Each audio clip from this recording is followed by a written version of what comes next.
আমার উপর জিনের আসর আছে। এতদিন আমার স্বামী বিদেশে ছিলেন। এখন তিনি বলছেন আমার সঙ্গে নাকি জিনের সহবাস হয়, তাই আমাকে তারা দিয়ে দিবেন। এই মুহূর্তে আমার করণীয় কি? শিশুর নাভি শুকায়নি, জন্মের ৭ম দিনের চুল কাটার পর কি গোসল দেওয়া জরুরি? যে বাড়িতে কেউ মারা যায় সে বাড়িতে নাকি ৩ দিনের ভেতর চুলায় আগুন ধরানো যায় না, এ বিষয়ে ইসলাম কি বলে?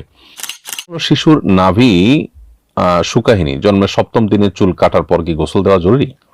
প্রথম কথা হলো যে জন্মের ৭ম দিনে চুল কাটা মুস্তাহাব, তবে গোসল দিতে হবে এমন কোনো বাধ্যবাধকতা নেই। যদি কেউ চুল কেটে গোসল না দিয়ে রাখতে পারে বাচ্চাকে, ওকে, কোনো অসুবিধা নেই। গোসল দেওয়া এমনিতেই আবশ্যক নয় বা সুন্নাত মুস্তাহাব কিছুই নয়। আর চুল কাটা যেটি মুস্তাহাব সেটাও যদি বাচ্চার স্বাস্থ্যের জন্য কোনো কারণে ক্ষতিকর হয় তাহলে সেটা পরে করলেও কোনো অসুবিধা হবে না। যদিও পশ্চিমা পৃথিবীতে দেখা যায় যে চুল কাটার বিষয়টা তারা ইচ্ছাকৃত অনেক দেরি করেন এবং অহেতুক তারা মনে করেন বাচ্চার জন্য এটা ক্ষতিকর। আমাদের দেশে বা মুসলিম দেশগুলোতে ব্যাপকভাবে মুসলমান শিশুদের ৭ম দিনে চুল কাটা হয়ে থাকে। তাতে আলহামদুলিল্লাহ তারা যে অসুস্থ হয়ে পড়েছে এরকম ঘটনা খুব বেশি দেখা যায়, যে তা কিন্তু না।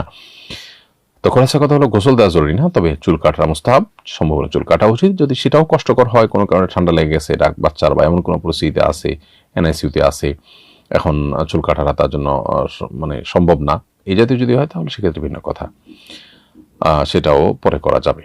যে বাড়িতে কেউ মারা যায় সে বাড়িতে নাকি ৩ দিনের ভেতর চুলায় আগুন ধরানো যায় না, এ বিষয়ে ইসলাম কি বলে? এটা সম্পূর্ণ কুসংস্কারাচ্ছন্ন কথা।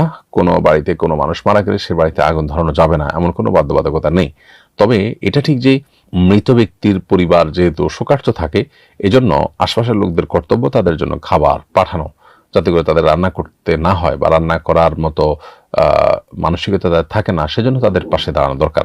নবী করিম সাল্লাল্লাহু আলাইহি ওয়াসাল্লাম তার একজন নিকটাত্মীয় মৃত্যুর পর অন্যদেরকে নির্দেশ করেছেন যে তোমরা তাদের জন্য খাবার প্রস্তুত করো, কারণ তাদের যে শোক চলছে সেই শোকের কারণে তারা আসলে রান্না করা মতো মানসিক অবস্থায় নেই।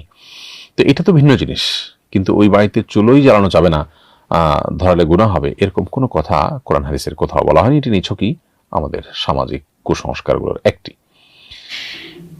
এরপরে প্রশ্ন হলো আমার উপর জিনের আসর আছে। এতদিন আমার স্বামী বিদেশে ছিলেন। এখন তিনি বলছেন আমার সঙ্গে নাকি জিনের সহবাস হয়, তাই আমাকে তারা দিয়ে দিবেন। এই মুহূর্তে আমার করণীয় কি?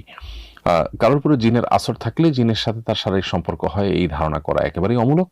আর দ্বিতীয়ত হলো, যদি জিন কোনো নারীর উপর এ ধরনের জুলুম অবিচার করে, এটি যদি তার কাছে প্রমাণিত হয় বা মনেও হয় বা নারী অনুভব করেন, তিনি বলেনও, সেক্ষেত্রে শরিয়া দৃষ্টিকোণ থেকে তার উপর কোনো দায় নেই, কারণ এখানে তার কোনো হাত নেই। আর বিষয়টাকে যেভাবে ব্যাখ্যা করা হয় সবসময় সেভাবে হওয়া জরুরি নয়।